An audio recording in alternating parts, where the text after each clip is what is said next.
Okay, അപ്പോൾ നമ്മൾ രണ്ട് ടൈപ്പ് സ്പെസിഫിക്കേഷൻ ഉണ്ടെന്ന് പറഞ്ഞു. General specification and detailed specification. അപ്പൊ അതിന് മുന്നേ സ്പെസിഫിക്കേഷൻ എന്താന്ന് നോക്കാം. എന്തായിരുന്നു സ്പെസിഫിക്കേഷൻ? ആരെങ്കിലും ഒന്ന് പറയാമോ? സ്പെസിഫിക്കേഷൻ എന്ന് വെച്ചാൽ എന്തായിരുന്നു?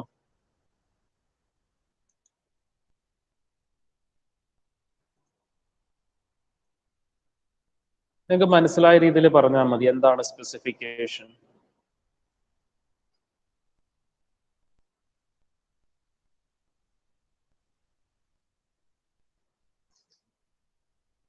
സ്പെസിഫിക് ആയിട്ട് ആ ക്വാണ്ടിറ്റിയുടെയും ആ ഒരു വർക്കിന്റെയും ഒരു വർക്കിനെ പറ്റി പറയുകയാണെങ്കിൽ അതിന്റെ എല്ലാ ഡീറ്റെയിൽസും അതിനകത്ത് ഇൻക്ലൂഡഡ് ആയിരിക്കും. അപ്പോൾ ഒരു വർക്കിനെ പറ്റി പറയുകയാണെങ്കിൽ ഫോർ എക്സാമ്പിൾ നമ്മളിപ്പോ ഫൗണ്ടേഷൻ കൺസ്ട്രക്ഷനെ പറ്റി പറയുകയാണ്. ഫൗണ്ടേഷൻ കൺസ്ട്രക്ഷന്റെ സ്പെസിഫിക്കേഷൻ എന്ന് പറയുമ്പോൾ നമ്മൾ ആദ്യം പറയുന്നത് ഫൗണ്ടേഷന്റെ ഡെപ്ത് എത്രയാണ്, ഫൗണ്ടേഷന്റെ ബ്രെഡ്ത്ത് എത്രയാണ്, പിന്നെ ഫൗണ്ടേഷന്റെ ലെങ്ത്. അപ്പോൾ length into breadth into height, ഈ വാല്യൂ എത്രയാണെന്ന് പറയണം. ഇനി നമ്മൾ ഫൗണ്ടേഷനകത്തുനിന്ന് നമ്മൾ എന്ത് ചെയ്യും? സോയിൽ എക്സ്കവേറ്റ് ചെയ്യും. ഈ സോയില് എവിടെ കൊണ്ടാണ് ഡെപ്പോസിറ്റ് ചെയ്യുന്നത്? അപ്പോൾ ഈ സോയിലിന്റെ വെർട്ടിക്കൽ മൂവ്മെന്റിന് നമ്മൾ ലിഫ്റ്റ് എന്ന് പറയും. ആ സോയിലിന്റെ ഹൊറിസോണ്ടൽ മൂവ്മെന്റിനെ ലീഡ് എന്ന് പറയും. അപ്പൊ നമ്മൾ ഡിസ്കസ് ചെയ്യും. അപ്പോൾ ലീഡും ലിഫ്റ്റും എത്രയാണ് നമ്മൾ സ്പെസിഫിക്കേഷൻ പറയണം. അപ്പോൾ ലിഫ്റ്റ് എന്ന് വെച്ചാൽ നമ്മൾ ഈ സോയിൽ ഇങ്ങനെ മുകളിലേക്ക് ലിഫ്റ്റ് ചെയ്യുന്നതാണ് ലിഫ്റ്റ് എന്ന് പറയുന്നത്. ഇപ്പോൾ സോയിൽ കുഴിച്ചിട്ട് മുകളിലേക്കുള്ള മൂവ്മെന്റിനെയാണ് നമ്മൾ ലിഫ്റ്റ് എന്ന് പറയുന്നത്. അതേപോലെ ഹൊറിസോണ്ടൽ ആയിട്ടുള്ള മൂവ്മെന്റിനെയാണ് ലീഡ് എന്ന് പറയുന്നത്. ലീഡും ലിഫ്റ്റും അതെത്രയാണെന്ന് നമ്മൾ ഫൗണ്ടേഷന്റെ സ്പെസിഫിക്കേഷനിൽ പറയണം. ഇനി നമ്മൾ യൂസ് ചെയ്യാൻ പോകുന്ന ഫൗണ്ടേഷൻ, ഇപ്പോൾ ചില ടൈപ്പിൽ ഇപ്പോൾ ഹൈ റൈസ് ബിൽഡിങ്ങിന്റെ കൺസ്ട്രക്ഷൻ ഒക്കെ ആണെങ്കിൽ നമ്മൾ കൊടുക്കുന്നത് എന്തായിരിക്കും? ഫൂട്ടിങ്സ് ആയിരിക്കും പ്രൊവൈഡ് ചെയ്യുക, കോൺക്രീറ്റ് ആയിരിക്കും പ്രൊവൈഡ് ചെയ്യുക, കോൺക്രീറ്റ് ഫൗണ്ടേഷൻ ഫൂട്ടിങ്സ് ആയിരിക്കും പ്രൊവൈഡ് ചെയ്യുക. അതിനകത്ത് ഏത് ടൈപ്പ് ഫൂട്ടിംഗ് ആണ് പ്രൊവൈഡ് ചെയ്യുക? നമുക്ക് ഒരുപാട് ഡിഫറെന്റ് ടൈപ്സ് ഓഫ് ഫൂട്ടിംഗ് ഉണ്ട്.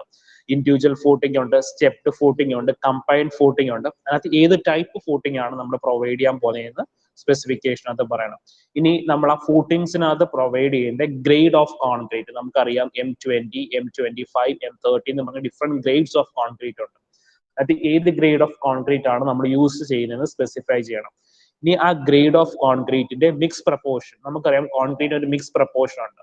For example M20 grade concrete ആണ് യൂസ് ചെയ്യുന്നതെങ്കിൽ അതിന്റെ മിക്സ് പ്രപ്പോർഷൻ എത്രയാ വരിക? M20 ഗ്രേഡിന്റെ മിക്സ് പ്രപ്പോർഷൻ എത്രയാ വരിക? നിങ്ങൾ പഠിക്കുന്നില്ലേ മിക്സ് പ്രപ്പോർഷൻ? Mix proportion 1:1.5:3. അപ്പോൾ മിക്സ് പ്രപ്പോർഷൻ എന്ന് പറയുന്നത് 1:1.5:3 ആണ്. ഇതിനകത്ത് 1ഉം 1.5ഉം 3ഉം എന്ന് വെച്ചാൽ എന്തായിരുന്നു?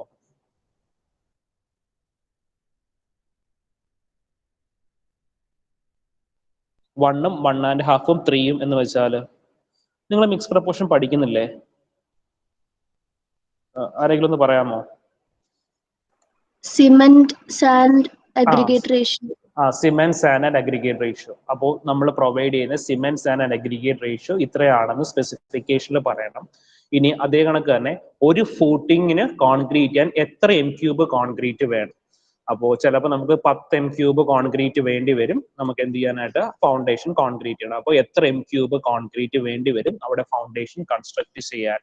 അങ്ങനെയുള്ള. പിന്നെ അതേ കണക്ക് തന്നെ നമ്മൾ യൂസ് ചെയ്യുന്ന ഫൈൻ അഗ്രിഗേറ്റിന്റെ സീവ് സൈസ്, അതേ കണക്ക് തന്നെ കോഴ്സ് അഗ്രിഗേറ്റിന്റെ സീവ് സൈസ്. ഇപ്പൊ നമ്മൾ റോഡ് വർക്ക് ഒക്കെ ആണെങ്കിൽ ചെയ്യുന്നതെങ്കിൽ നമുക്ക് രണ്ട് different types of coarse aggregate use ചെയ്യാറുണ്ട്. 10 mm, 20 mm ഒക്കെ യൂസ് ചെയ്യാറുണ്ട്. രണ്ട് ഡിഫറെന്റ് സൈസിലുള്ള കോഴ്സ് അഗ്രിഗേറ്റ് യൂസ് ചെയ്യാറുണ്ട്. പക്ഷെ നമ്മൾ റെസിഡൻഷ്യൽ ബിൽഡിങ്ങിന്റെ റൂഫ് കോൺക്രീറ്റിങ്ങും അതേ കണക്ക് ഫ്ലോർ കോൺക്രീറ്റിങ്ങും ഒക്കെ ഏതെങ്കിലും ഒരു സൈസിലുള്ള കോഴ്സ് അഗ്രിഗേറ്റ് യൂസ് ചെയ്യാറുണ്ട്.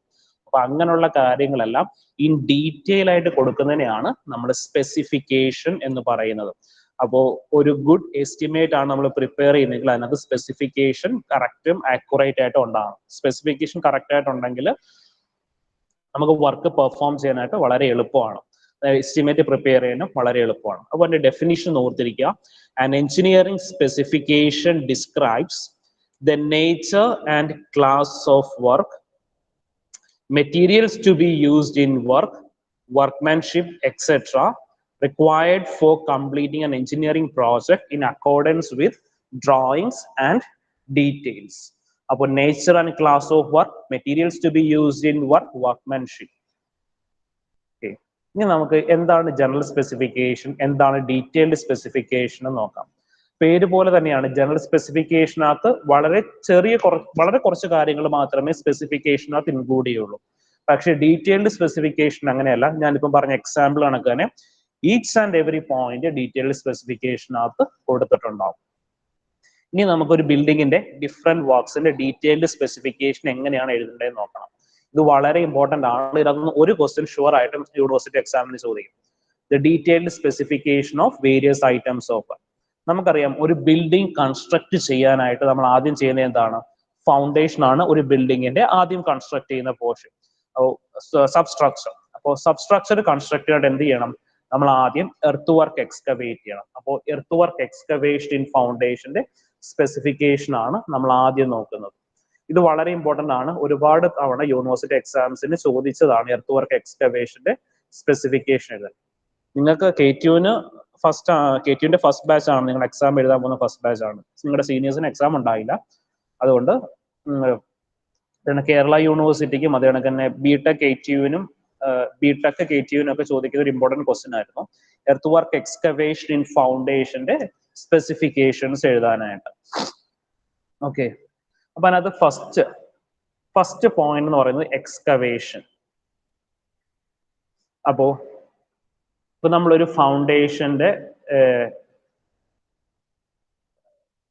ഫൗണ്ടേഷന്റെ പ്ലാൻ വരയ്ക്കുമല്ലോ, ഫൗണ്ടേഷന്റെ സെക്ഷൻ വരയ്ക്കാണ്. ഇതാണ് ഫൗണ്ടേഷന്റെ breadth. So breadth for example 90 centimetre.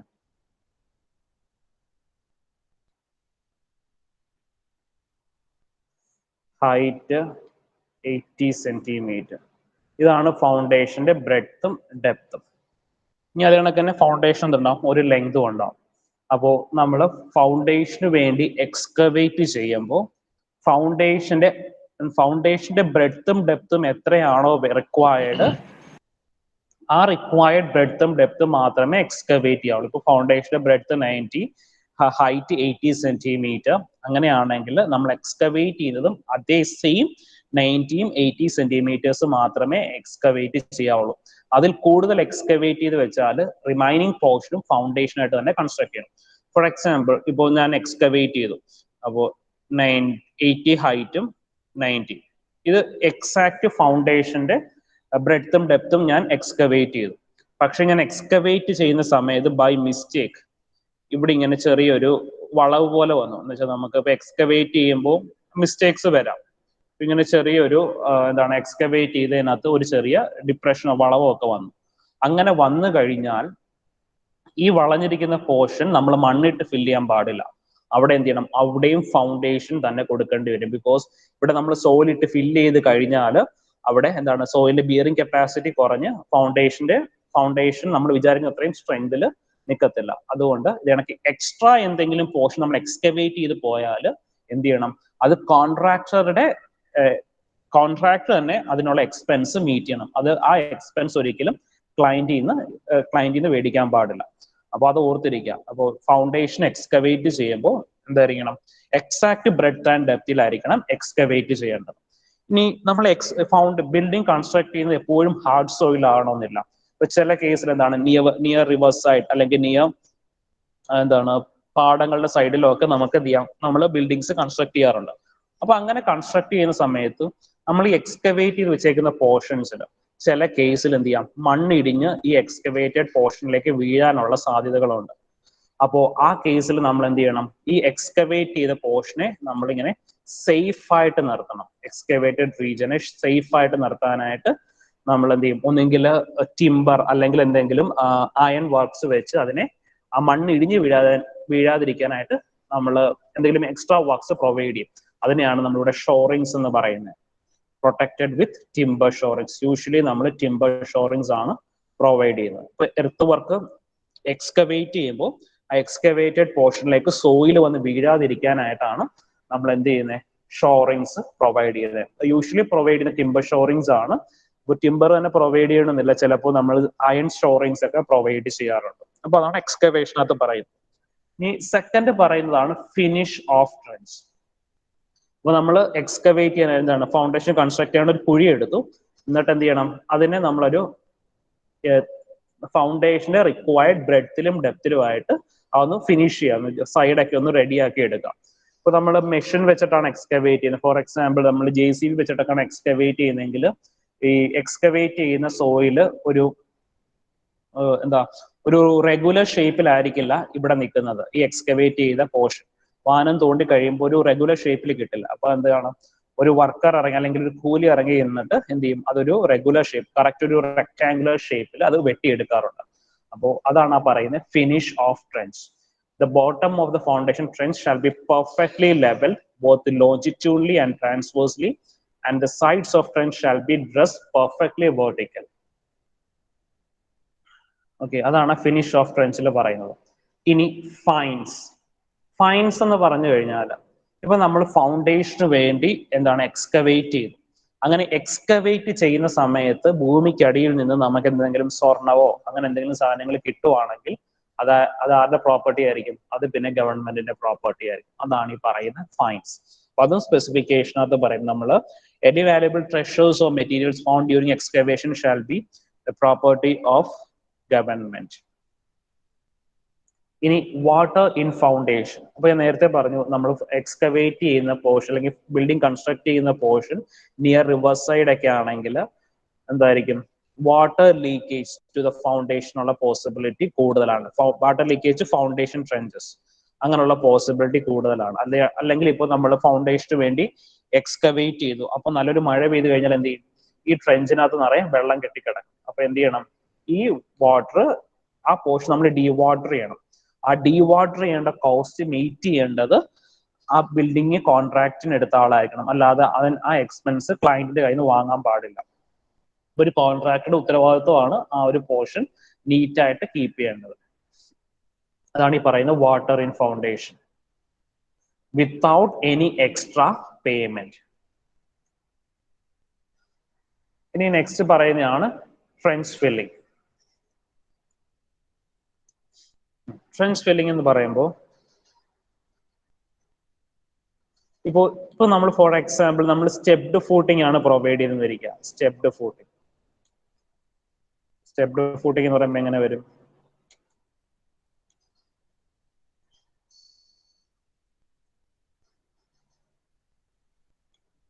അതുകൊണ്ട് ഇങ്ങനെ ആയിരിക്കും സ്റ്റെപ്ഡ് ഫൂട്ടിംഗ് വരിക. അപ്പോ ഈ സ്റ്റെപ്ഡ് ഫൂട്ടിംഗ് ഇവിടെ ഇത് ഗ്രൗണ്ട് ലെവലായിട്ട് എടുക്കാം. ഈ പോർഷൻ ആണ് ഗ്രൗണ്ട് ലെവൽ.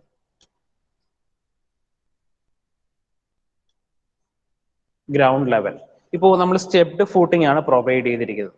ഇപ്പൊ സ്റ്റെപ്ഡ് ഫൂട്ടിംഗ് പ്രൊവൈഡ് ചെയ്യാനായിട്ട് നമ്മൾ എക്സ്കവേറ്റ് ചെയ്യുമ്പോൾ നമുക്ക് സ്റ്റെപ്പിന്റെ രീതിയിൽ എക്സ്കവേറ്റ് ചെയ്യാൻ പറ്റുമോ? ഈ ഗ്രൗണ്ട് ലെവലിന്റെ താഴത്തേക്ക് ഈ സ്റ്റെപ്പ് പോലെ ഇങ്ങനെ എക്സ്കവേറ്റ് ചെയ്യാൻ പറ്റുമോ? ചെയ്യാൻ പറ്റുമോ?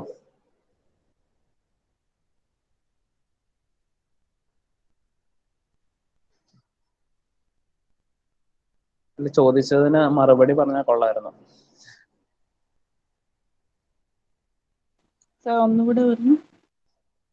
സോ ആ വരച്ചിരിക്കുന്നത് സ്റ്റെപ്ഡ് ഫൂട്ടിംഗ് ആണ്. സ്റ്റെപ്ഡ് ഫൂട്ടിംഗ് കൺസ്ട്രക്ട് ചെയ്യാൻ വേണ്ടിയിട്ട് നമ്മൾ എക്സ്കവേറ്റ് ചെയ്യുവാണ്. അപ്പോൾ എക്സ്കവേറ്റ് ചെയ്യുമ്പോൾ സ്റ്റെപ്പ് രീതിയിൽ തന്നെ എക്സ്കവേറ്റ് ചെയ്യാൻ പറ്റുമോ? സ്റ്റെപ്പ് പോലെ തന്നെ എക്സ്കവേറ്റ് ചെയ്യാൻ പറ്റുമോ? ഇല്ല സർ. അപ്പൊ എങ്ങനെ ആയിരിക്കും ഇവിടെ എക്സ്കവേഷൻ നടത്തുന്നത്? ഏറ്റവും ബേസിലെ ഫൂട്ടിങ്ങിന്റെ ബ്രെഡ്. അപ്പോൾ ഇതാണ്ട് എക്സ്കവേഷൻ ഇങ്ങനെ ആയിരിക്കും, ഇത്രയും പോർഷൻ വെച്ചിട്ടായിരിക്കും എക്സ്കവേറ്റ് ചെയ്യുന്നത്. ഇത്രയും പോർഷൻ ആയിരിക്കും എക്സ്കവേറ്റ് ചെയ്ത് മാറ്റുന്നത്. എന്നിട്ട് അതിന്റെ ഉള്ളിലാണ് നമ്മൾ സ്റ്റെപ്ഡ് ഫൂട്ടിംഗ് പ്രൊവൈഡ് ചെയ്യുന്നത്.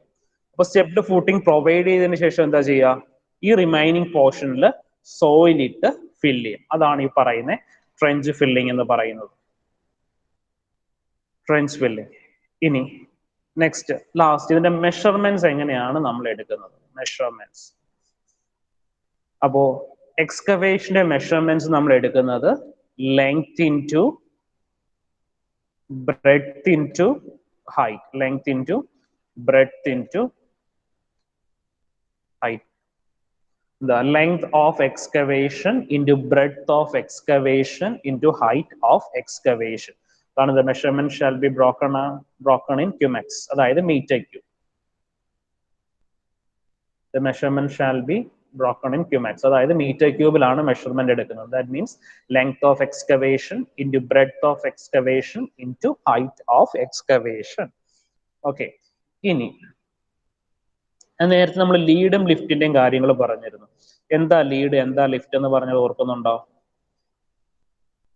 ഇതൊരു ട്രെഞ്ച് ആണ്. ഇവിടെ നമ്മൾ സോയിലുണ്ട്. ലീഡും ലിഫ്റ്റും എന്തായിരുന്നു? ഇപ്പൊ ഈ സോയിലിൽ ഞാൻ മുകളിലേക്ക് പൊക്കുന്നതിന് എന്തായിരുന്നു പറയുന്നത്? ലിഫ്റ്റ്. അത് കണക്ക് തന്നെ ഇതെന്ത് ചെയ്യണം? ഇത് സൈഡിലേക്ക് കൊണ്ടുവന്ന് ഡെപ്പോസിറ്റ് ചെയ്യണം. അതിന് പറയുന്ന പേരാണ് ലീഡ്. അപ്പോൾ ലീഡും ലിഫ്റ്റ്. അപ്പോ നമ്മൾ ഇനിഷ്യലി റേറ്റ് പറയുന്നത് 30 മീറ്റർ ലീഡിനും 1.5 മീറ്റർ ലിഫ്റ്റിനുമാണ് നമ്മൾ ഒരു റേറ്റ് ഫിക്സ് ചെയ്ത് വെച്ചിരിക്കുന്നത്. അപ്പൊ നമ്മൾ യൂഷ്വലി റേറ്റ് പറയുന്നത് നമ്മുടെ സബ്ജക്റ്റിൽ റേറ്റ്സ് എല്ലാം മെൻഷൻ ചെയ്യുന്നത് ഡൽഹി ഷെഡ്യൂൾ ഓഫ് റേറ്റ്സ് അല്ലെങ്കിൽ DSR, Delhi schedule of rates വെച്ചിട്ടാണ് നമ്മൾ റേറ്റ്സ് കാൽക്കുലേറ്റ് ചെയ്യുന്നത്. Delhi schedule of rates. അപ്പോൾ അവിടെ റേറ്റ് പറയുന്നത്, അതായത് ഫൗണ്ടേഷൻ കൺസ്ട്രക്ട് ചെയ്യാനുള്ള റേറ്റ് പറയുന്നത് 30 മീറ്റർ ലീഡ് 1.5 മീറ്റർ ലിഫ്റ്റുമാണ്. എന്ന് വെച്ചാൽ നമ്മൾ എക്സ്കവേറ്റ് ചെയ്ത സോയിൽ 30 മീറ്റർ ഹൊറിസോണ്ടലി കൊണ്ടിടുന്നതിനും 1.5 മീറ്റർ വെർട്ടിക്കൽ മൂവ്മെന്റിനും ഉള്ള റേറ്റ് ആണ് നമ്മൾ പറയുന്നത്. ഇനി എക്സ്ട്രാ ആണ്, അതിൽ കൂടുതൽ ലീഡും ലിഫ്റ്റും വരുവാണെങ്കിൽ, for every extra lead of 30 meter and every extra lift of 1.5 meter, separate extra rate is provided. ഇപ്പോൾ നമ്മൾ ഡീറ്റെയിൽഡ് എസ്റ്റിമേറ്റ് പറയുവാണ്. ഡീറ്റെയിൽഡ് എസ്റ്റിമേറ്റിനകത്ത് എർത്ത് വർക്ക് എക്സ്കവേഷൻ റേറ്റ് പറയുന്നത് for example rupees 1500 per meter cube. ഒരു എക്സാമ്പിൾ ആയിട്ട് പറയാണ്. Foundation അല്ലെങ്കിൽ earth work എക്സ്കവേഷന് പറയുന്ന റേറ്റ് 1500 per meter cube ആണ് റേറ്റ് പറയുന്നത്. ഈ പറയുന്ന റേറ്റ് എന്തായിരിക്കും? 1.5 മീറ്റർ ലിഫ്റ്റിനും 30 മീറ്റർ ലീഡും വരെയാണ് നമ്മൾ 1500 per meter cube റേറ്റ് പറയുന്നത്. അതിൽ കൂടുതൽ ലീഡും ലിഫ്റ്റും വരുവാണെങ്കിൽ എന്ത് ചെയ്യണം? നമ്മൾ ഈ 1500 ആയിരിക്കില്ല, എക്സ്ട്രാ എമൗണ്ടും കൂടി ആഡ് ചെയ്യണം. അതാണ് ഈ പറയുന്ന മെഷർമെന്റ്സ്. നമ്മുടെ റേറ്റ് എങ്ങനെയാണ് കാൽക്കുലേറ്റ് ചെയ്യുന്നതാണ് പറയുന്നത്. അപ്പൊ നമ്മൾ എന്തായാലും എക്സ്കവേറ്റ് ചെയ്യുമ്പോൾ സോയിൽ വരും. ആ സോയിലിന്റെ ഡെപ്പോസിറ്റ് ചിലപ്പോൾ നമുക്ക് നമ്മുടെ റീജിയൻ, നമ്മുടെ പ്ലോട്ടിൽ തന്നെ എവിടെയെങ്കിലും ഡെപ്പോസിറ്റ് ചെയ്യാൻ പറ്റും. ചില കേസിൽ എന്ത് ചെയ്യും? നമ്മുടെ പ്ലോട്ടിൽ സ്ഥലമില്ലാതെ വരികയാണെങ്കിൽ വേറെ എങ്ങോട്ടെങ്കിലും അത് ട്രാൻസ്പോർട്ട് ചെയ്യേണ്ടി വരും. അപ്പൊ നമുക്ക് 30 മീറ്റർ ലീഡ് പോരാ, അതിൽ കൂടുതൽ ലീഡ് വേണ്ടി വരും. അപ്പൊ അതാണ് ആ പറയുന്ന മെഷർമെന്റ്സ്. മനസ്സിലായോ? Yes, sir. ഇനി നമ്മൾ എക്സ്കവേറ്റ് ചെയ്യുന്ന അല്ലെങ്കിൽ ഫൗണ്ടേഷൻ കൺസ്ട്രക്ട് ചെയ്യാൻ ഉദ്ദേശിക്കുന്ന സോയില് എന്താണ്? ബിയറിംഗ് കപ്പാസിറ്റി വളരെ കുറഞ്ഞൊരു സോയിലാണ്, അല്ലെങ്കിൽ ഒരുപാട് വാട്ടർ ലോഗ് ഏരിയാസിന് സമീപമായിട്ടുള്ള പോർഷൻ ആണ്. അപ്പൊ അങ്ങനെയൊക്കെയുള്ള ഏരിയ, ഇപ്പൊ നിയർ റിവർ സൈഡ് ആണ്, നമ്മൾ റിവറിൽ നിന്ന് ഒരു 300 മീറ്റേഴ്സ് ഒക്കെ മാറിയിട്ടാണ് നമ്മൾ വീട് വെക്കുന്നതെന്ന് വിചാരിക്കുക, അല്ലെങ്കിൽ ഒരു ബിൽഡിംഗ് കൺസ്ട്രക്ട് ചെയ്യുന്ന വിചാരിക്കുക. അപ്പൊ ആ കേസിൽ നമ്മൾ ഫൗണ്ടേഷന് വേണ്ടി ട്രെഞ്ച് ഡിഗ് ചെയ്യുമ്പോൾ യൂഷ്വലി എന്ത് ചെയ്യും? ആ നിയർ റിവറിൽ നിന്ന് ഇതിലേക്ക് എപ്പോഴും വെള്ളം വന്നുകൊണ്ടേയിരിക്കും. അപ്പോൾ near river side building construct ചെയ്യുമ്പോൾ നമ്മൾ കുറച്ചുകൂടി ഡെപ്തിലാണ് ഫൗണ്ടേഷൻ കൺസ്ട്രക്ട് ചെയ്യുന്നത്. ഇപ്പോൾ ഫൗണ്ടേഷന് വേണ്ടി ട്രെഞ്ച് ഡിഗ് ചെയ്ത് കഴിയുമ്പോൾ ഈ ട്രെഞ്ചിന്റെ ഉള്ളിലേക്ക് വെള്ളം കയറി വരാനുള്ള പോസിബിലിറ്റി വളരെ കൂടുതലാണ്. അപ്പോൾ അങ്ങനെയുള്ള റീജിയൻസിനകത്ത് ഇവിടെ ഈ ട്രെഞ്ച് നമുക്ക് സേഫ് ആയിട്ട് നിർത്തുന്നതിനും അതേ കണക്കിനകത്ത് വരുന്ന വെള്ളം പമ്പ് ചെയ്യുന്നതും ഒരു സെപ്പറേറ്റ് ഐറ്റം ആയിട്ട് തന്നെ നമ്മൾ റേറ്റ് കാൽക്കുലേറ്റ് ചെയ്യണം. ഇവിടെ ചെയ്ത കണക്കല്ല, ഒരു സെപ്പറേറ്റ് ഐറ്റം ആയിട്ട് റേറ്റ് കാൽക്കുലേറ്റ് ചെയ്യേണ്ടി വരും. അപ്പോൾ അതൊരു എക്സ്ട്രാ പോയിന്റ് ആണ്. അത് നമുക്ക് എല്ലായിടത്തും നമുക്കത് വരത്തില്ല. വളരെ ചെറിയ ചില റീജിയൻസിൽ മാത്രമേ ഇതിനൊക്കെ വാട്ടർ പമ്പ് ചെയ്യാനും അല്ലെങ്കിൽ ടിംബർ ഷോറിങ്സ് അല്ലെങ്കിൽ ഷോറിങ്സ് പ്രൊവൈഡ് ചെയ്യേണ്ട കേസ് എല്ലായിടത്തും വരില്ല. വളരെ കുറച്ച് ഏരിയാസിൽ മാത്രമേ അത് വരുള്ളൂ. അപ്പോൾ ഇത് വളരെ ഇമ്പോർട്ടന്റ് ആണ്. Earth work in excavation in foundation. Clear ആയോ ഇത്രയും പോയിന്റ്സ്? Yes, sir.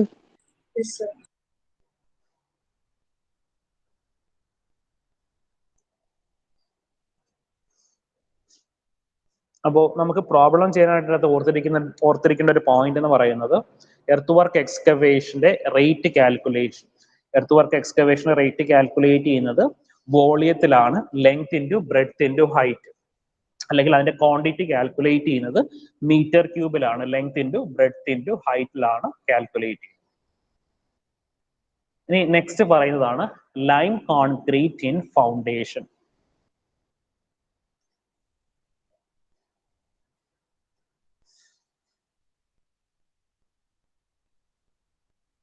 അപ്പോൾ ലൈം കോൺക്രീറ്റ് ഇൻ ഫൗണ്ടേഷനകത്ത് ഫസ്റ്റ് നമ്മൾ നോക്കുന്നത് എന്തൊക്കെ മെറ്റീരിയൽസ് ആണ് യൂസ് ചെയ്യുന്നത്. ഇപ്പൊ കോൺക്രീറ്റ് എന്ന് പറയുമ്പോൾ നമുക്കറിയാം ഏതൊക്കെ മെറ്റീരിയൽസ് ആണ് വരുന്നത്. കോഴ്സ് അഗ്രിഗേറ്റ്, ഫൈൻ അഗ്രിഗേറ്റ്, പിന്നെ എന്തായിരിക്കും ഒരു ബൈൻഡിങ് ഏജന്റ്. അപ്പൊ ഇവിടെ നമ്മൾ യൂസ് ചെയ്യുന്ന ബൈൻഡിങ് ഏജന്റ് സിമെന്റ് അല്ല, ലൈം ആണ് യൂസ് ചെയ്യുന്നത്. അപ്പോൾ യൂസ് ചെയ്യുന്ന ബൈൻഡിങ് ഏജന്റ് ലൈം ആണ് യൂസ് ചെയ്യുന്നത്. ഞാൻ ലൈം നോക്കിക്കേ, ലൈം എന്ന് പറയുന്നത് വൈറ്റ് ഫാറ്റ് ലൈം ആണ് യൂസ് ചെയ്യുന്നത്. White fat lime. അപ്പോൾ വൈറ്റ് ഫാറ്റ് ലൈം അല്ല എങ്കിൽ നമ്മളത് സ്പെസിഫിക്കേഷനകത്ത് മെൻഷൻ ചെയ്യണം ഏത് ടൈപ്പ് ലൈം ആണ് യൂസ് ചെയ്യുന്നത്. ഇനി കോഴ്സ് അഗ്രിഗേറ്റ്, ഫൗണ്ടേഷനകത്ത് യൂസ് ചെയ്യുന്ന കോഴ്സ് അഗ്രിഗേറ്റിന്റെ സൈസ് 40 mm സൈസ് ആണ്, 40 mm സൈസ്. ഇനി ഫൈൻ അഗ്രിഗേറ്റ്, ഫൈൻ അഗ്രിഗേറ്റിന്റെ സൈസ് നോക്കിക്കേ, it shall pass through a sieve of 2.5 measures per square centimeter. It shall passes through a sieve of 2.5 measures per square centimeter. അപ്പോൾ മെറ്റീരിയൽസിന്റെ details പറഞ്ഞു, coarse aggregate, fine aggregate, lime. അപ്പോൾ course അഗ്രിഗേറ്റിന്റെ size 40 mm ആണ്. Fine അഗ്രിഗേറ്റിന്റെ size എന്ന് പറയുമ്പോൾ എന്താണ്, less than 2.5 square centimetre. Lime നമ്മൾ use ചെയ്യുന്നത് എന്താണ്, വൈറ്റ് ഫാറ്റ് ലൈം ആണ് യൂസ് ചെയ്യുന്നത്. ഇനി നമ്മൾ വൈറ്റ് ഫാറ്റ് ലൈം അല്ലെങ്കിൽ അത് കറക്റ്റ് ആയിട്ട് മെൻഷൻ ചെയ്യുക സ്പെസിഫിക്കേഷനകത്ത്. ഇനി ഇതിന്റെ മിക്സ് പ്രപ്പോർഷൻ, ഇവിടെ മിക്സ് പ്രപ്പോർഷൻ കൊടുത്തിരിക്കുന്നത് 100:32:16 by volume. 100:32:16 by volume. ഇവിടെ നമുക്ക് 100 എന്ന് കൊടുത്തിരിക്കുന്നത് കോഴ്സ് അഗ്രിഗേറ്റ് ആണ്. 100 എന്ന് കൊടുത്തിരിക്കുന്നത് കോഴ്സ് അഗ്രിഗേറ്റ് ആണ്.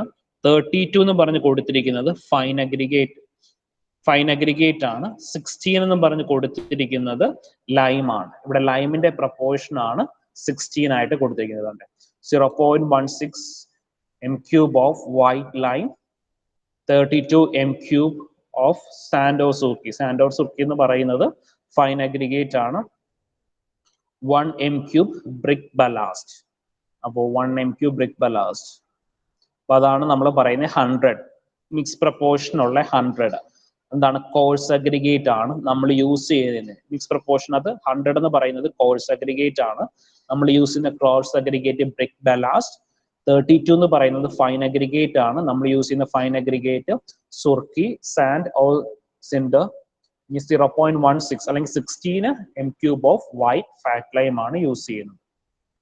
ഇനി നമ്മൾ എന്താണ്, കോൺക്രീറ്റ് മിക്സ് ചെയ്യണം. അപ്പോൾ കോൺക്രീറ്റ് മിക്സ് ചെയ്യാനായിട്ട് എന്താണ്, നമ്മുടെ ആസ് യൂഷ്വൽ ഒരു വാട്ടർ ടൈറ്റ് മേസണറി പ്ലാറ്റ്ഫോമിൽ എടുത്തിട്ട് എന്താണ്, കോഴ്സ് അഗ്രിഗേറ്റും ഫൈൻ അഗ്രിഗേറ്റും ലൈമും വാട്ടറും തമ്മിൽ പ്രോപ്പറായിട്ട് മിക്സ് ചെയ്യുകയാണ് ചെയ്യുന്നത്. ഇനി ലേയിങ് ആൻഡ് കോമ്പാക്ടിങ്, അത് ഇമ്പോർട്ടൻ്റ് ആണ്. കോൺക്രീറ്റ് എങ്ങനെയാണ് ലേ ചെയ്യുന്നത്, എങ്ങനെയാണ് അത് കോമ്പാക്ട് ചെയ്യുന്നത്. അപ്പോൾ ഇവിടെ എന്താണ്, നമ്മൾ ഫൗണ്ടേഷൻ കോൺക്രീറ്റ് ആണ് പറഞ്ഞത്. അപ്പോൾ ഫൗണ്ടേഷൻ കോൺക്രീറ്റ്, അപ്പൊ എന്താണ്, ഈ കോൺക്രീറ്റ് ലേ ചെയ്യുന്നതിന് മുന്നേ അതിന്റെ ബേസ് പോർഷൻ എന്ത് ചെയ്യുക, പ്രോപ്പറായിട്ട് വെള്ളം ഒഴിച്ച് റാം ചെയ്ത് വെക്കുക. റാം ചെയ്ത് എന്താണ്, നല്ലപോലെ ഇടിച്ച് കട്ടിയാക്കി വെക്കുക. ഇനി concrete shall laid slowly and gently in layers. അത് ഓർത്തിരുന്നോണം, കോൺക്രീറ്റ് നമ്മൾ ഒരിക്കലും ത്രോ ചെയ്യരുത്, ഒരു ഹൈറ്റിൽ നിന്ന് എടുത്ത് താഴത്തേക്ക് ഇടരുത്. It should be laid slowly and gently in layers of not more than 20 centimeters. അപ്പോൾ concrete slowly and gently layer by layer ആയിട്ട് പോർ ചെയ്യുക. എന്നിട്ട് 6 kilogram അയൺ റാമേഴ്സ് വെച്ചിട്ട് അതിനെ ടാമ്പ് ചെയ്ത് എന്താണ്, സ്ട്രോങ് ആക്കാം, ടാമ്പ് ചെയ്യാം. അപ്പോൾ 20 centimeter തിക്നെസ്സിൽ ഇട്ടിട്ട് അത് 6 kilogram അയൺ റാമേഴ്സ് വെച്ച് ടാമ്പ് ചെയ്ത് അതിന്റെ തിക്നെസ് 15 centimeterലേക്ക് കൊണ്ടുവരിക. ഇനി നമുക്ക് ഈ നമ്മുടെ ടാമ്പിങ് കറക്റ്റ് ആണോ എന്ന് അറിയാനായിട്ട് നമുക്കൊരു ചെറിയൊരു എക്സ്പെരിമെന്റ് പോലെ ചെയ്ത് നോക്കാം. ഇപ്പോൾ ഫോർ എക്സാമ്പിൾ ഇതായിരുന്നു നമ്മുടെ ഏറ്റവും ബേസ് പോർഷൻ. ഇതിന്റെ മുകളിൽ നമ്മൾ കോൺക്രീറ്റ് ചെയ്തു. സോ നമ്മൾ ഇനിഷ്യലി എത്ര ഹൈറ്റിലാണ് കോൺക്രീറ്റ് ചെയ്യുന്നത്? 20 സെന്റിമീറ്റർ തിക്നെസ്സിൽ നമ്മൾ കോൺക്രീറ്റ് ജെന്റ്ലി പോർ ചെയ്തു. 20 സെന്റിമീറ്റർ ഹൈറ്റിൽ കോൺക്രീറ്റ് പോർ ചെയ്തു. എന്നിട്ട് എന്താ ചെയ്തേ? അയൺ റാമർ വെച്ച് ഇതിനെ ടാമ്പ് ചെയ്തു. മുകളിൽ ഇങ്ങനെ ടാമ്പ് ചെയ്തു. ടാമ്പ് ചെയ്ത് കഴിയുമ്പോൾ ഇതിന്റെ തിക്നെസ് 20 എന്താക്കി മാറി? 15 സെന്റിമീറ്റർ ആയിട്ട് മാറി. അപ്പോൾ ഇത് പ്രോപ്പറായിട്ട് കോമ്പാക്ട് ആയിട്ടുണ്ടോ എന്നൊക്കെ അറിയാനായിട്ട് നമുക്കൊരു എക്സ്പെരിമെന്റ് പെർഫോം ചെയ്യാം. അതിനെന്താ ചെയ്യേണ്ടതെന്ന് വെച്ചാൽ, നമ്മൾ ഇപ്പൊ ടാമ്പ് ചെയ്തതിന് ശേഷം നമ്മൾ ഇവിടെ ഈ ടാമ്പ് ചെയ്ത് കോമ്പാക്ട് ആയിട്ടുള്ള കോൺക്രീറ്റിനകത്ത് ഒരു ഹോള് ഡ്രില്ല് ചെയ്യാണ്. അതുകൊണ്ട് ഇവിടെ ഇങ്ങനെ ഒരു ഹോള് ഡ്രില്ല് ചെയ്യും. അപ്പോൾ ഹോളിന്റെ diameter 7.5 centimetre diameter and 7.5 centimetre D. അപ്പൊ ഈ കോൺക്രീറ്റിനകത്ത് ഒരു ഹോള് ഡ്രില്ല് ചെയ്തു. 7.5 സെന്റിമീറ്റർ ഡയ ആൻഡ് 7.5 സെന്റിമീറ്റർ എന്താണ് ഡെപ്തിൽ. എന്നിട്ട് ഇതിലേക്ക് വാട്ടർ പോർ ചെയ്യും. അപ്പോൾ ഈ ഒരു ഹോള് ഡ്രില്ല് ചെയ്തു. 7.5 സെന്റിമീറ്റർ ഡയയും 7.5 സെന്റിമീറ്റർ ഡെപ്തിലും ഒരു ഹോള് ഡ്രില്ല് ചെയ്ത് അതിലേക്ക് വെള്ളം ഒഴിച്ചു കൊടുത്തു. എന്നിട്ട് നമ്മൾ ആ വാട്ടർ താഴത്തേക്ക് പോകുന്നുണ്ടോ എന്ന് ചെക്ക് ചെയ്യാണ്. The water level should not sink more than 1.25 centimeter in 15 minutes. അപ്പൊ അതിലേക്ക് വാട്ടർ ഒഴിച്ചു കൊടുത്ത് ചെക്ക് ചെയ്തു. ചെക്ക് ചെയ്യുമ്പോൾ വെള്ളം 1.25 സെന്റിമീറ്റർ ഇൻ 15 മിനിറ്റ്സിൽ അതിൽ കൂടുതൽ സിങ്ക് ചെയ്യാൻ പാടില്ല. 1.25 സെന്റിമീറ്റർ ഇൻ 15 മിനിറ്റ്സ്. അത്രയുമേ മാക്സിമം എന്ത് ചെയ്യാൻ പാടുള്ളൂ? ആ വാട്ടർ അതിനകത്തേക്ക് ഉള്ളിലേക്ക് മൂവ് ചെയ്യാൻ പാടുള്ളൂ. അത് നമ്മൾ കോമ്പാക്ഷൻ കറക്റ്റ് ആണോ എന്ന് അറിയാൻ വേണ്ടിയിട്ടുള്ള ഒരു ടെസ്റ്റ് പെർഫോം ചെയ്യാണ്. അപ്പൊ നമുക്കറിയാം നമ്മുടെ കോൺക്രീറ്റിന് അത് എന്താ ഉള്ളത്? ഫൈൻ അഗ്രിഗേറ്റും കോഴ്സ് അഗ്രിഗേറ്റും അതേ കണക്ക് തന്നെ ബൈൻഡിങ് ഏജന്റ് ആയിട്ട് ലൈം യൂസ് ചെയ്യുന്നുണ്ട്. അത് പ്രോപ്പറായിട്ട് കോമ്പാക്ട് ചെയ്ത് കഴിഞ്ഞാൽ ഇത് മിക്സർ എല്ലാം കൂടി പ്രോപ്പറായിട്ട് ബോണ്ട് ചെയ്ത് നിൽക്കും. ആ ബോണ്ടിങ് കറക്റ്റ് ആണോ എന്ന് അറിയാൻ വേണ്ടിയിട്ടാണ് നമ്മൾ ഈ ഒരു ടെസ്റ്റ് ഇവിടെ പെർഫോം ചെയ്ത് നോക്കിയത്. ഈ കോൺക്രീറ്റ് ലേ ചെയ്ത് കഴിഞ്ഞാൽ എന്ത് ചെയ്യണം? അതിനെ ക്യൂർ ചെയ്യണം. അപ്പൊ ക്യൂർ ചെയ്യാൻ എന്താണ്? നമ്മൾ വാട്ടർ സ്പ്രിങ്കിൾ ചെയ്യും. അല്ലെങ്കിൽ concrete after complete shall be kept wet for a period of 7 days.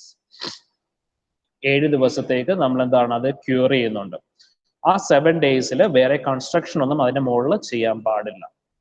ഇനി measurement shall be taken in cumecs. ഇവിടെ നമ്മൾ മെഷർമെന്റ് കാൽക്കുലേറ്റ് ചെയ്യുന്ന എന്താണ്?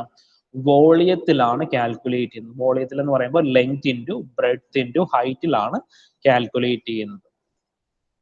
അപ്പോൾ ഇവിടെ നമ്മൾ കോൺക്രീറ്റിന്റെ ക്വാണ്ടിറ്റി കാൽക്കുലേറ്റ് ചെയ്യുന്നത് വോളിയത്തിലാണ്. ലെങ്ത് ഇൻറ്റു ബ്രെഡ്ത്ത് ഇൻറ്റു ഹൈറ്റിലാണ്. അപ്പോൾ length of concrete into breadth of concrete into height of കോൺക്രീറ്റിലാണ് കോൺക്രീറ്റിന്റെ വോളിയം കാൽക്കുലേറ്റ് ചെയ്യുന്നത്. അപ്പോൾ ഇത്രയും കാര്യങ്ങളാണ് നമ്മൾ ലൈം കോൺക്രീറ്റിംഗ് ഫൗണ്ടേഷന്റെ സ്പെസിഫിക്കേഷനകത്ത് ഇൻക്ലൂഡ് ചെയ്യേണ്ടത്. ലൈം കോൺക്രീറ്റിംഗ് ഇൻ ഫൗണ്ടേഷന്റെ സ്പെസിഫിക്കേഷൻ. ക്ലിയർ ആണോ?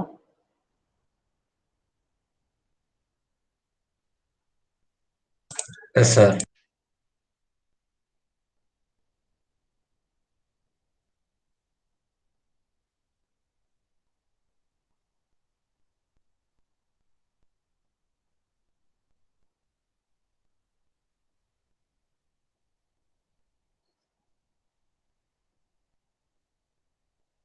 സോ നെക്സ്റ്റ് നമ്മൾ നോക്കുന്നത് lime concrete in roof terracing. അപ്പോൾ ലൈം കോൺക്രീറ്റ് ആദ്യം നമ്മൾ പറഞ്ഞത് ലൈം കോൺക്രീറ്റ് ഇൻ ഫ്ലോറിംഗ് ആയിരുന്നു, ലൈം കോൺക്രീറ്റ് ഇൻ ഫൗണ്ടേഷൻ ആയിരുന്നു. ഇനി lime concrete in roof terracing.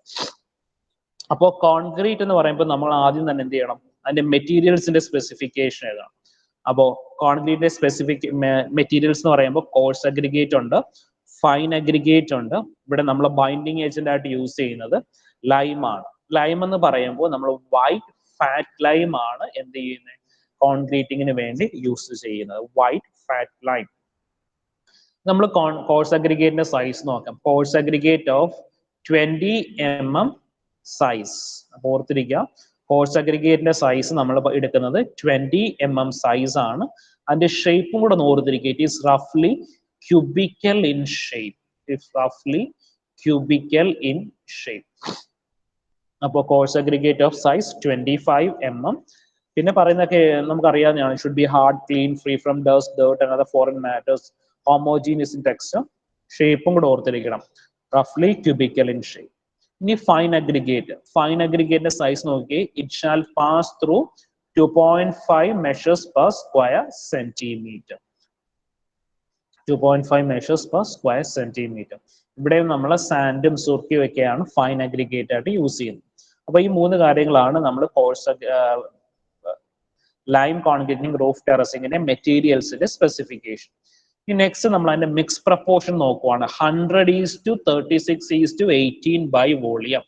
100:36:18 by volume. അപ്പോൾ ഇതിനകത്ത് 100 എന്ന് പറയുന്ന ഇതാണ് കോഴ്സ് അഗ്രിഗേറ്റ് ആണ്. 1 cumex of brick ballast. അതാണ് ഈ 100 എന്ന് കൊടുത്തിരിക്കുന്നത്. 100 എന്ന് കൊടുത്തിരിക്കുന്നത്. ഇനി 0.36 cumex of surki. അതാണ് ഇവിടെ 36 മിക്സ് പ്രപ്പോർഷനിൽ 36. അതാണ് ഫൈൻ അഗ്രിഗേറ്റ്. ഇനി 0.18 cumex of white lime. അതാണ് ഈ കൊടുത്തിരിക്കുന്നത് മിക്സ് പ്രപ്പോർഷനിൽ കൊടുത്തിരിക്കുന്ന 18. അപ്പൊ ഇവിടെ എന്താണ് കോഴ്സ് അഗ്രിഗേറ്റ് 100, ഫൈൻ അഗ്രിഗേറ്റ് 36, പിന്നെന്താണ് ലൈം ആണ് 18. നമ്മൾ യൂസ് ചെയ്യുന്ന ലൈം വൈറ്റ് ഫാറ്റ് ലൈം ആണ് യൂസ് ചെയ്യുന്നത്. ഇനി നെക്സ്റ്റ് അതിന്റെ മിക്സിംഗ് ആണ്. മിക്സിംഗ് എന്താണ്? വാട്ടർ ടൈറ്റ് പ്ലാറ്റ്ഫോമിൽ നമ്മൾ മിക്സ് ചെയ്യുന്നു. അത് എപ്പോഴും ഒരു സെയിം പ്രൊസീജിയർ തന്നെയാണ്. ഫൈൻ അഗ്രിഗേറ്റും കോഴ്സ് അഗ്രിഗേറ്റും നമ്മൾ മിക്സ് ചെയ്യുന്നു, എന്നിട്ട് സിമെന്റ് ഇടുന്നു, എന്നിട്ട് വാട്ടറുമായിട്ട് പ്രോപ്പറായിട്ട് മിക്സ് ചെയ്തെടുക്കുന്നു. ഇനി ലേയിങ് ആൻഡ് കോമ്പാക്ടിങ്. അപ്പൊ നമ്മൾ നേരത്തെ ചെയ്ത കണക്ക് എന്താണ്? കോൺക്രീറ്റ് പ്രിപ്പയർ ചെയ്തു. കോൺക്രീറ്റ് പ്രിപ്പയർ ചെയ്തിട്ട് എന്താണ് അത് concrete it shall be laid slowly and gently in layers. എന്നിട്ട് എന്താണ് ഇട്ടതിന് ശേഷം നമ്മൾ എന്താണ് 6 kilogram അയൺ റാമേഴ്സ് വെച്ച് റാം ചെയ്ത് എടുക്കുവാണ് to create a proper bonding of materials. Next one finishing. അപ്പോൾ നമ്മൾ കോൺക്രീറ്റ് ചെയ്തിട്ട് അതിന്റെ ടോപ്പ് സർഫസ് നമ്മൾ എന്താണ് ലെവൽ ചെയ്തെടുക്കുവാണ്. ഇപ്പോ ഇവിടെ നമ്മൾ റൂഫ് ടെറസിങ് ആണെന്ന് പറഞ്ഞു. അപ്പോൾ റൂഫ് ടെറസിങ് ആകുമ്പോൾ എന്താണ് നമ്മൾ കോൺക്രീറ്റിങ്ങിന് ഒരു ചെറിയ സ്ലോപ്പ് പ്രൊവൈഡ് ചെയ്യാറുണ്ട്. എന്തിനാണ്? റെയിൻ വാട്ടർ ഡ്രെയിൻ ചെയ്ത് പോകാനായിട്ട്. അതാണ് ഇവിടെ കൊടുത്തിരിക്കുന്നത്. The finished surface shall be a minimum of 1:50 and a maximum of 1:36 towards the rainwater outlet. Rainwater outlet.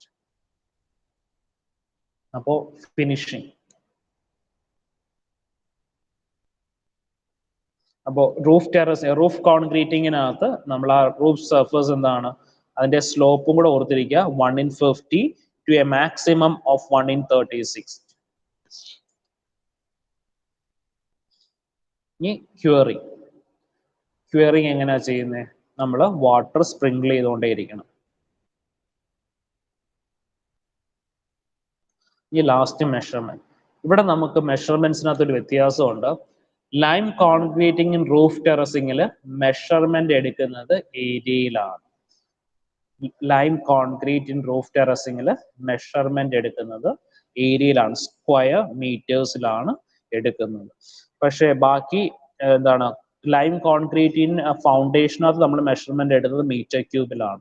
ബാക്കി എല്ലാ ടൈപ്പ് കോൺക്രീറ്റിങ്ങിലും നമ്മൾ മെഷർമെന്റ് എടുക്കുന്നത് മീറ്റർ ക്യൂബിലാണ്. ലൈം കോൺക്രീറ്റ് ഇൻ റൂഫ് ടെറസിങ്ങിൽ മാത്രം മെഷർമെന്റ് എടുക്കുന്നത് സ്ക്വയർ മീറ്റേഴ്സിലാണ്. അത് ഓർത്തിരിക്കുക, ആ ഒരു വ്യത്യാസം വരുന്നുണ്ട്.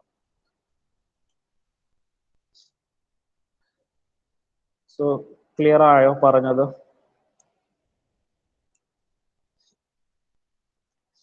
Yes, sir. നമുക്കൊരു 14 ഐറ്റം ഉണ്ട്. ബിൽഡിങ്ങിന്റെ 14 ഐറ്റംസിന്റെയും സ്പെസിഫിക്കേഷൻസും നമ്മൾ ഇങ്ങനെ പഠിക്കണം. അപ്പൊ അതിനകത്ത് നിങ്ങൾക്ക് 1-2 തവണ വായിച്ചാൽ മനസ്സിലാകാവുന്ന കാര്യങ്ങളൊക്കെ ഉള്ളൂ. നിങ്ങൾ കണ്ടതും കേട്ടതുമായിട്ട് കാര്യങ്ങളാണ്. പക്ഷെ വാല്യൂസ് മാത്രം ഒന്ന് ഓർത്തിരിക്കുക. Mix proportion. ഇപ്പൊ നമ്മൾ lime concrete in roof terracing, lime concreting roof ടെറസിങ്ങിന്റെ മിക്സ് പ്രപ്പോർഷൻ എത്രയായിരുന്നു തന്നിരുന്നത്?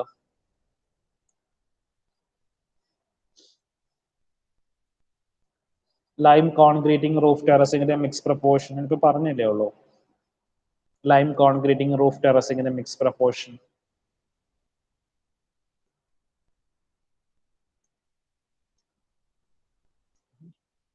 ആരും ഓർക്കുന്നില്ലേ?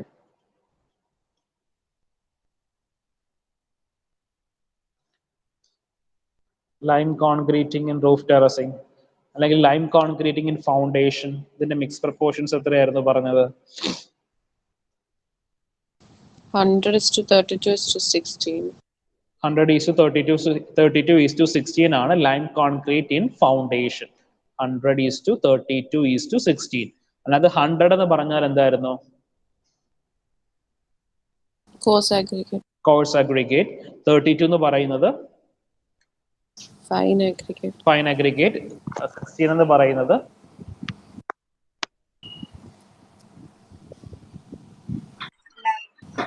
Lime. ലൈം. നമ്മൾ യൂസ് ചെയ്യുന്ന ലൈം വൈറ്റ് ഫാറ്റ് ലൈം ആണ് കോൺക്രീറ്റ് ചെയ്യാനായിട്ട് യൂസ് ചെയ്യുന്നത്. അൺലെസ് അതർവൈസ് സ്പെസിഫൈഡ് നമ്മൾ യൂസ് ചെയ്യുന്ന ലൈം വൈറ്റ് ഫാറ്റ് ലൈം ആണ്. അത് കൂടെ ഓർത്തിരിക്കുക. ഈ ഇവിടെ വന്നപ്പോൾ എന്തായിരുന്നു യൂസ് ചെയ്തത്? ലൈം കോൺക്രീറ്റിംഗ് റൂഫ് ടെറസിംഗിൽ നമ്മൾ യൂസ് ചെയ്തത് എന്തായിരുന്നു? ലൈം കോൺക്രീറ്റിംഗ് ഇൻ റൂഫ് ടെറസിംഗിൽ യൂസ് ചെയ്തത് പ്രപ്പോർഷൻ, മിക്സ് പ്രപ്പോർഷൻ.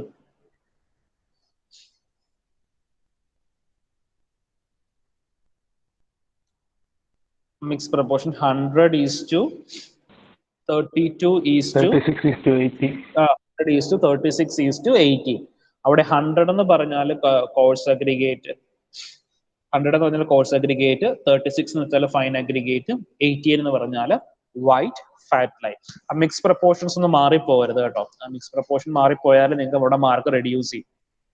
ഇനി നമ്മളല്ല ഫോർത്ത് നോക്കുന്നത് സിമെന്റ് കോൺക്രീറ്റ്. അപ്പോൾ നമ്മളിപ്പോൾ യൂഷ്വലി നമ്മളൊരു ബിൽഡിംഗ് കൺസ്ട്രക്ട് ചെയ്യാൻ വേണ്ടി യൂസ് ചെയ്യുന്ന കോൺക്രീറ്റിംഗ്, ഒരു ബിൽഡിംഗ് കൺസ്ട്രക്ട് ചെയ്യാൻ വേണ്ടി നമ്മൾ കോൺക്രീറ്റ് ചെയ്യുമ്പോൾ നമ്മൾ സിമെന്റ് കോൺക്രീറ്റിംഗ് ആണ് അഡോപ്റ്റ് ചെയ്യുന്നത്.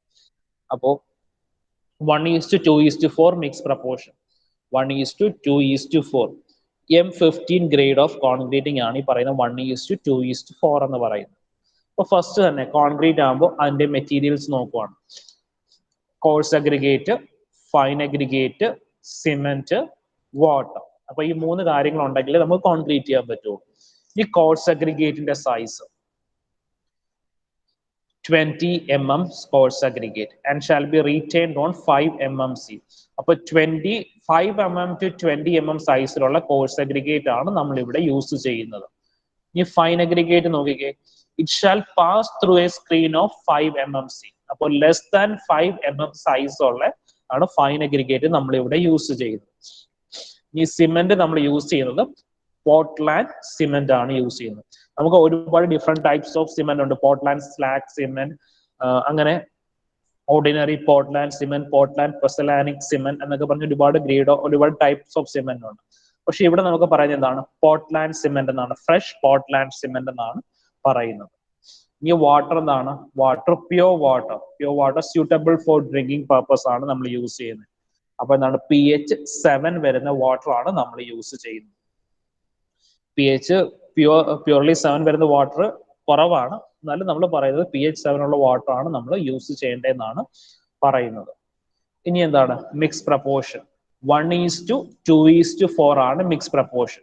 അതിനകത്ത് 1 part of cement, 2 parts of fine aggregate ആണ് sand and 4 parts of coarse aggregate. അപ്പോൾ 1:2:4 എന്ന് പറഞ്ഞാൽ cement is to fine aggregate is to coarse aggregate. എന്നിട്ട് ഇവിടെ പറയുന്ന മിനിമം കംപ്രസീവ് സ്ട്രെങ്ത് പറയുന്നത് എത്രയാണ്? 14 Newton/mm² on 7 days. അപ്പോൾ നമുക്ക് 7 ദിവസത്തിനുള്ളിൽ ഈ ഒരു മിക്സ് പ്രപ്പോർഷന് കിട്ടേണ്ട സ്ട്രെങ്ത് വാല്യൂ 14 Newton/mm² ആണ് കേട്ടോ. mm² ആണ് 7 ഡേയ്സിൽ കിട്ടേണ്ട സ്ട്രെങ്ത് എന്ന് പറയുന്നത്. ഇനി നമ്മൾ അതിന്റെ മിക്സിങ്ങും ഡീറ്റെയിൽസ് നോക്കുവാണ്. നമുക്ക് 2 രീതിയിൽ കോൺക്രീറ്റ് പ്രിപ്പയർ ചെയ്യാം. ഒന്നുകിൽ എന്ത് ചെയ്യാം? ഹാൻഡ് മിക്സിങ്, അല്ലെങ്കിൽ എന്ത് ചെയ്യാം? Machine mixing. 2 രീതിയിൽ നമുക്ക് ആ കോൺക്രീറ്റിന്റെ മിക്സിങ് പെർഫോം ചെയ്യാം. അപ്പോൾ ആ ഡീറ്റെയിൽസ് ആണ് പറയുന്നത്. എന്ന് വെച്ചാൽ നമ്മൾ ഫൈൻ അഗ്രിഗേറ്റും കോഴ്സ് അഗ്രിഗേറ്റും കൂടി മിക്സ് ചെയ്യുന്നു. പിന്നെ സിമെന്റും ഫൈൻ അഗ്രിഗേറ്റും കോഴ്സ് അഗ്രിഗേറ്റും സിമെന്റും വാട്ടറുമായിട്ട് മിക്സ് ചെയ്ത് ഒരു എന്താണ് സിമെന്റ് പ്രിപ്പയർ ചെയ്യുന്നു. അതാണ് ആ പറയുന്നത്. ഇനി സ്ലംപ് ടെസ്റ്റ് എന്താ നിങ്ങൾക്ക് അറിയാവോ? സ്ലംപ് ടെസ്റ്റ്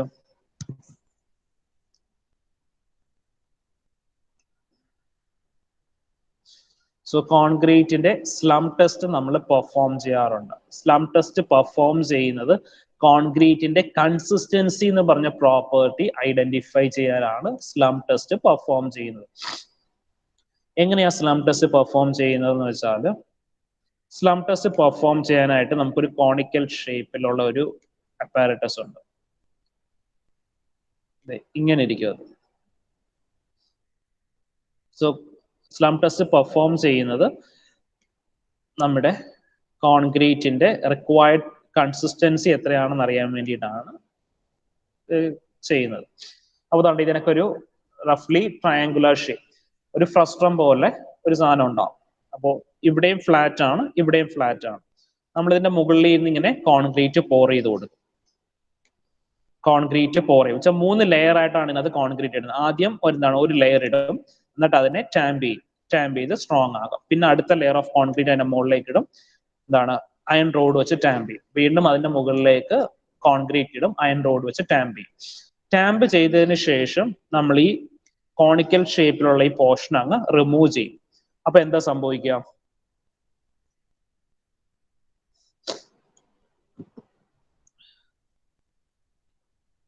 സോ ഈ കോണിക്കൽ ഷേപ്പ് പോർഷനിലേക്ക് നമ്മൾ കോൺക്രീറ്റ് ഇട്ട് ഫില്ല് ചെയ്തതിന് ശേഷം പ്രോപ്പറായിട്ട് ടാമ്പ് ചെയ്തതിന് ശേഷം ഞാൻ ഈ കോൺക്രീറ്റ് ഈ ഒരു ട്രയാങ്കുലർ പോർഷൻ ഞാൻ റിമൂവ് ചെയ്ത് കഴിയുമ്പോൾ നമ്മൾ ഇതിനകത്ത് ഇട്ട കോൺക്രീറ്റ് എന്ത് ചെയ്യും? ഒന്നും കൂടെ ചെറിയ രീതിയിൽ സ്പ്രെഡ് ആയിട്ട് താഴത്തേക്ക് മൂവ് ചെയ്ത് നിൽക്കും. അപ്പോ ഈ ഒറിജിനൽ ഹൈറ്റും നമ്മൾ ഈ ഇൻസ്ട്രുമെന്റ് റിമൂവ് ചെയ്തപ്പോൾ ഉള്ള ഹൈറ്റും ആണ് ഈ പറയുന്ന സ്ലംബ് വാല്യൂ എന്ന് പറയുന്നത്. A slump of 7.5 centimeter to 10 centimeter may be allowed for building work and 3 to 4 may be allowed for road work. നിങ്ങൾ സ്ലം ടെസ്റ്റ് പഠിച്ചിട്ടില്ലേ? സിമെന്റിന്റെ സ്ലം ടെസ്റ്റ്.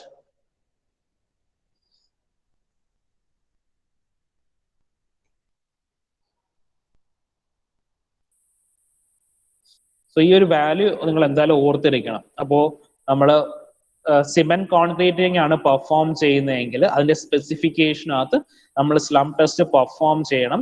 എന്തിനാണ് സ്ലം ടെസ്റ്റ് പെർഫോം ചെയ്യുന്നതെന്ന് വെച്ചാൽ നമ്മൾ പ്രിപ്പയർ ചെയ്ത കോൺക്രീറ്റിന്റെ കൺസിസ്റ്റൻസി ചെക്ക് ചെയ്യാനായിട്ടാണ് സ്ലം ടെസ്റ്റ് പെർഫോം ചെയ്യുന്നത്. ഈ സ്ലംബിന്റെ വാല്യൂ എന്ന് പറയുന്നത് 7.5 സെന്റിമീറ്റർ ടു 10 സെന്റിമീറ്റർ ആണ് for building work and 3 centimetre to 4 centimetre for road work. നിങ്ങൾക്ക് അത് മനസ്സിലായിട്ടില്ലെങ്കിൽ ഞാൻ അടുത്ത ക്ലാസ്സിൽ ഞാൻ ഇൻസ്ട്രുമെന്റിന്റെ ഇമേജ് കാണിച്ചതെന്ന് പറഞ്ഞുതരാം. സ്ലം ടെസ്റ്റ് പഠിച്ചിട്ടുണ്ടെന്ന് ഞാൻ വിചാരിച്ചു. അറിയാവോ നിങ്ങൾക്ക് സ്ലം ടെസ്റ്റ് എന്താന്ന്?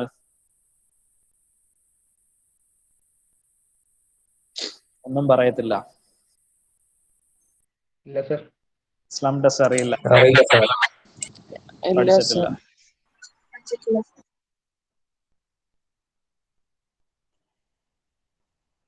ഓക്കെ, എങ്കിൽ ഞാൻ അടുത്ത ക്ലാസ്സിൽ സ്ലം ടെസ്റ്റിന്റെ ഇൻസ്ട്രുമെന്റ് കാണിച്ചത്. നിങ്ങൾക്ക് എന്ന് വെച്ചാൽ ഇമ്പോർട്ടന്റ് ആണ്. നമ്മൾ ഒരു സൈറ്റിൽ ഒരു കോൺക്രീറ്റ് വർക്ക് ചെയ്യുന്നതിന് മുന്നേ നമ്മളത് സ്ലം ടെസ്റ്റ് പെർഫോം ചെയ്ത് നോക്കും. അപ്പോൾ ഞാൻ സ്ലം ടെസ്റ്റിന്റെ അപ്പാരറ്റസ് അടുത്ത ദിവസം ഇമേജ് ആയിട്ട് എടുത്ത് കാണിച്ചത്. ഇപ്പോൾ സമയമില്ല കാണിക്കാനായിട്ട്. ഓക്കെ, ഇനി next form work. Form work എന്ന് വെച്ചാൽ എന്താണെന്ന് അറിയാമോ? അറിയാതിരിക്കണമല്ലോ. എന്താ ഫോം വർക്ക് എന്ന് വെച്ചാൽ? ഫോം വർക്ക് നമ്മൾ ഈ കോൺക്രീറ്റ് ഇടണമെങ്കിൽ, റൂഫ് കോൺക്രീറ്റ് ചെയ്യണമെങ്കിൽ നമ്മൾ എന്ത് ചെയ്യണം? തട്ടടിക്കണം. അതിന് പറയുന്ന പേരാണ് ഫോം വർക്ക്. അപ്പോൾ ഫോം വർക്ക് എന്തായിരിക്കണം? പ്രോപ്പർ ആയിട്ടായിരിക്കണം ചെയ്യുന്നുണ്ടാകുന്നത്. ഫോം വർക്കിന്റെ ഇടയിൽ ഗ്യാപ്സ് ഒന്നും ഉണ്ടാക്കാൻ പാടില്ല. പിന്നെ ഫോം വർക്കിന്റെ സർഫസ് നല്ലപോലെ ഓയിൽ ചെയ്തിരിക്കണം. കോൺക്രീറ്റ് പറ്റി പിടിച്ചിരിക്കാതിരിക്കാനായിട്ട് പ്രോപ്പർ ആയിട്ട് ഓയിൽ ചെയ്തിരിക്കണം. ഇനി ഫോം വർക്ക് റിമൂവ് ചെയ്യേണ്ടത് 14 ഡേയ്സിന് ശേഷമാണ് യൂഷ്വലി ഫോം വർക്ക് റിമൂവ് ചെയ്യേണ്ടത്. അത് കണക്കറിയാം. ഇപ്പൊ സൈഡിലുള്ള ഫോം വർക്ക്, ഇപ്പോൾ ഇത് കണക്ക് ഒരു റൂഫ് കോൺക്രീറ്റ് ചെയ്യുവാണെങ്കിൽ നമ്മൾ ഇതിന്റെ സൈഡിൽ ഇങ്ങനെ ചെറിയ ഫോം വർക്ക് പ്രൊവൈഡ് ചെയ്യും, ഹൈറ്റിന്റെ പോർഷൻ. അത് നമുക്ക് 3 ഡേയ്സ് ഒക്കെ കഴിയുമ്പോൾ റിമൂവ് ചെയ്യാം. പക്ഷെ ബോട്ടത്തിലുള്ള ഫോം വർക്ക് 14 ഡേയ്സ് കഴിഞ്ഞിട്ടേ റിമൂവ് ചെയ്യാവുള്ളൂ. ഇനി കോൺക്രീറ്റ് ലേ ചെയ്യുമ്പോൾ അതിങ്ങനെ ജെന്റിലായിട്ട് വേണം ലേ ചെയ്യാനായിട്ട്. പോർ ചെയ്യരുത്. കോൺക്രീറ്റ് ഒരിക്കലും ഒരു ഹൈറ്റിൽ നിന്ന് എടുത്ത് പോർ ചെയ്യുകയോ അല്ലെങ്കിൽ ത്രോ ചെയ്യുകയോ ചെയ്യരുത്. ജസ്റ്റ് ജെന്റിലായിട്ട് ലേ ചെയ്യുക. ഞാൻ അടുത്തോട്ട് കൊണ്ടുവന്ന് ഇടാം. പിന്നെ 15 സെന്റിമീറ്റർ ലേയേഴ്സ് ആയിട്ട് ഇട്ട് കോമ്പാക്ട് ചെയ്യാം. അപ്പൊ നമ്മൾ യൂഷ്വലി ഒരു റൂഫിന്റെ തിക്നെസ് നമ്മൾ പറയുന്നത് 15-12 സെന്റിമീറ്റർ അല്ലെങ്കിൽ 15 സെന്റിമീറ്റർ ആണ് റൂഫിന്റെ തിക്നെസ് പറയുന്നത്. ചിലപ്പോൾ അതിൽ കൂടുതൽ തിക്നെസ് ഉള്ള എന്തെങ്കിലും കോൺക്രീറ്റിംഗ് ആണ് ചെയ്യുന്നതെങ്കിൽ നമ്മൾ 15 സെന്റിമീറ്ററിൽ ഇട്ട് ടാമ്പ് ചെയ്തതിനു ശേഷം വേണം അതിന് പിന്നെയും അടുത്ത ലെയർ ഇടാനായിട്ട്. അല്ലാതെ ഇപ്പോൾ ഒരു 60 സെന്റിമീറ്റർ തിക്നെസ്സിൽ കോൺക്രീറ്റ് ചെയ്യുമ്പോൾ നമ്മൾ 60 സെന്റിമീറ്റർ തിക്നെസ്സിലും കോൺക്രീറ്റ് ഇട്ടിട്ട് ടാമ്പ് ചെയ്യാൻ നിൽക്കരുത്. ആദ്യം 15 സെന്റിമീറ്റർ ഇട്ട് ടാമ്പ് ചെയ്യുക, പിന്നെ അടുത്ത 15 സെന്റിമീറ്റർ ഇട്ട് ടാമ്പ് ചെയ്യുക, പിന്നെ അടുത്ത 15 സെന്റിമീറ്റർ ഇട്ട് ചെയ്യുക. അങ്ങനെയാണ് കോൺക്രീറ്റ് ചെയ്യേണ്ടത്. അല്ലാതെ ഒരു നല്ല തിക്നെസ്സിൽ കോൺക്രീറ്റ് ചെയ്യുമ്പോൾ കോൺക്രീറ്റ് മൊത്തത്തിൽ ഇട്ടതിന് ശേഷം ടാമ്പ് ചെയ്യാൻ നിൽക്കരുത്. ഇനി നെക്സ്റ്റ് ക്യൂറിങ്. അപ്പൊ നമുക്കറിയാം കോൺക്രീറ്റിന് എന്തുണ്ടാവും, കോൺക്രീറ്റ് ക്യൂർ ചെയ്യണം. കോൺക്രീറ്റിനകത്ത് ഹീറ്റ് ഓഫ് ഹൈഡ്രേഷൻ ഒരു പ്രോപ്പർട്ടി ഉണ്ട്. എന്താണ്, കോൺക്രീറ്റിനകത്ത് ഹീറ്റ് ലിബറേറ്റ് ചെയ്യും. അപ്പൊ അത് റെഡ്യൂസ് ചെയ്യാൻ ഒരുപാട് ഹീറ്റ് ഓഫ് ഹൈഡ്രേഷൻ ഉണ്ടെങ്കിൽ കോൺക്രീറ്റിനകത്ത് ക്രാക്സ് ഫോം ചെയ്യും. അപ്പൊ അത് അവോയ്ഡ് ചെയ്യാൻ വേണ്ടിയിട്ടാണ് നമ്മൾ എന്ത് ചെയ്യുന്നത്, ക്യൂറിങ് ചെയ്യുന്നത്. അപ്പൊ ക്യൂറിങ് എന്ന് വെച്ചാൽ നമ്മൾ വാട്ടർ ഒഴിച്ചു കൊടുത്തോണ്ടേ ഇരിക്കും കോൺക്രീറ്റിനകത്തേക്ക്. അപ്പൊ ഒന്നെങ്കിൽ എന്ത് ചെയ്യാം, നമ്മൾ ഗണ്ണി ബാഗ്സ് അല്ലെങ്കിൽ വെറ്റ് സാൻഡ് അതിന്റെ മുകളിലേക്ക് ഇട്ട് വെള്ളം ഒഴിച്ചു കൊടുത്തോണ്ടേ ഇരിക്കും. ഇനി അതിന്റെ മെഷർമെന്റ് നമ്മൾ എടുക്കുന്നത് ക്യൂബിക് മീറ്റേഴ്സിലാണ്. Measurements are taken in metre cube എന്ന് പറയുമ്പോൾ length of concrete into breadth of concrete into height of concrete. ഈ 3 കാര്യങ്ങളാണ് നമ്മൾ അതിനകത്ത് കാൽക്കുലേറ്റ് ചെയ്യുന്നത്. Length of concrete into breadth of concrete into height of concreting ആണ് നമ്മൾ ക്വാണ്ടിറ്റി കാൽക്കുലേഷന് വേണ്ടി എടുക്കുന്നത്. അപ്പോൾ ഇത് നമ്മൾ ഡിസ്കസ് ചെയ്തതിനകത്ത് 4 എണ്ണത്തിനകത്ത് ഒരിടത്ത് മാത്രമേ നമ്മൾ സ്ക്വയർ മീറ്ററിൽ കാൽക്കുലേറ്റ് ചെയ്തോളൂ. മീറ്റർ സ്ക്വയറിൽ കാൽക്കുലേറ്റ് ചെയ്ത ഏത് വാല്യൂ ആയിരുന്നു? ഇതിന്റെ ക്വാണ്ടിറ്റി കാൽക്കുലേഷൻ നമ്മൾ മീറ്റർ സ്ക്വയറിൽ കാൽക്കുലേറ്റ് ചെയ്തത് ഇതിന്റെ ക്വാണ്ടിറ്റി ആയിരുന്നു മീറ്റർ സ്ക്വയറിൽ കാൽക്കുലേറ്റ് ചെയ്തത്? മറന്നുപോയോ ഇത്ര പെട്ടെന്ന്?